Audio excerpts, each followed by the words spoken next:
How's everyone doing? Happy Trans Pride. I'm Jordan, and I hate singing Happy Birthday. So I hate singing Happy Birthday. It's the only song where we don't pick a starting note. It's just like 1, 2, 3, Happy Birthday. In every key and every pitch, it drives me crazy. I hate it. A lot of people tell me, you're so brave for being trans. Does that happen to you guys ever? I hate it. I just feel like they're saying, I could never live like you. Every step of your life is unacceptable. Thank you, I guess. I'm a trans woman. I don't always pass. I pass sometimes. One of the ways I can tell if I'm passing is if men give me unsolicited tech advice. So, I was on a plane the other day and I had my phone plugged in to the outlets and it was charging, and the guy behind me was like, if your phone's plugged in, it will charge. I was like, golly, is that how outlets work? Will you show me how my seatbelt works next? Thanks. I had a male intern and he was just like full of privilege. He just got in through nepotism, and he was mansplaining to me how the software worked, and I'm a software engineer, and I was just like, I know, I wrote this. So are we really doing this right now? He also later put on his LinkedIn that he was a manager of strategy and partnerships, and I'm like, you made coffee. What's wrong with you? I get misgendered sometimes. Do you guys get misgendered? Did I just misgender you right now? Yeah, but with my friends and family, I notice one thing that they'll do is if they misgender me, they'll freak out and just start misgendering everything. They'll be like, "Oh, Jordan, it's nice having Jordan home. It's nice having him home, right? I mean her. Anyway, I'm gonna take the dog out. She needs to go for a walk. He needs to go for a walk. I'm gonna put the mail on her table, his table, the table. I'm gonna put the mail on the table." My wife does yoga. She thinks I should do yoga, but it's just too stressful for me. Like, it's one thing to be bad and fail at something. It's another thing to fail at it slowly. I have to do it 10 times in a row. It's just like, I can't do this. I can't do this again.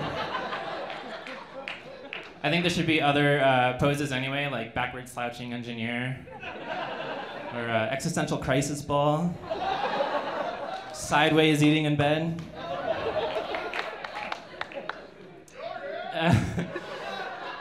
I heard in the news that this guy was bitten by a shark, a snake, and a bear all within like a year or two. It was like super rare that this happened, right? It's like 1 in 43 trillion. They calculated the odds. And I'm just thinking, this guy sounds delicious. I kind of want to try biting this guy. These animals are onto something. This man was bitten by a snake, a shark, a bear, and a trans comedian. What are the odds?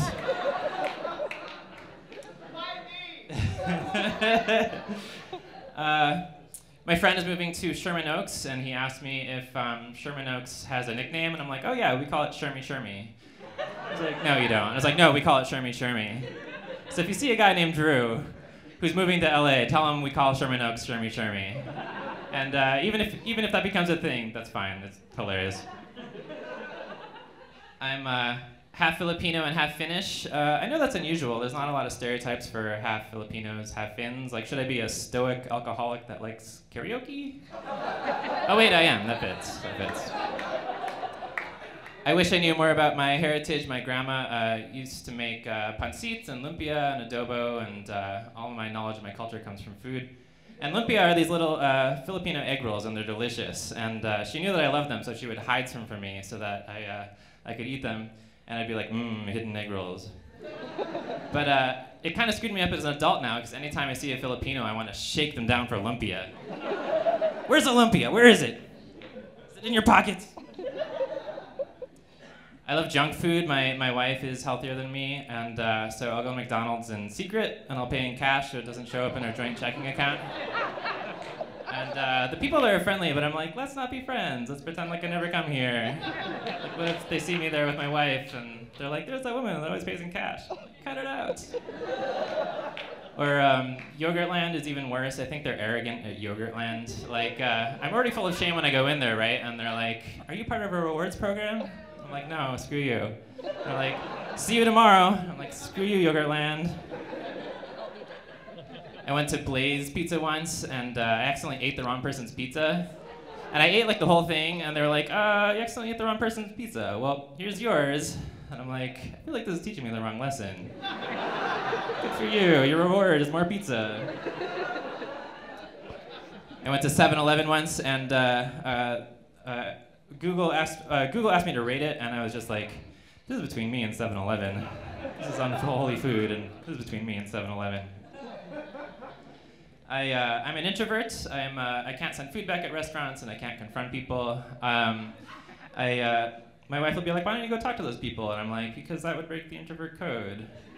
She'll be like, why don't you turn on your phone so that I can reach you? And I'm like, because that would also break the introvert code. I went to Target once, and I was wearing red, and this person asked where the baskets were, and I panicked. She was just like, where are the baskets? And I'm like, they're over here. She's like, well, what should I put on top of my fridge? It's like, how about a wicker basket? They're over here. Before you know it, I'm getting in trouble for not inventorying baskets. My supervisor's like, this is gonna go in a review. And I'm like, I just wanna go home. Well, that's a lousy attitude. All right, you guys have been great. Thank you very much.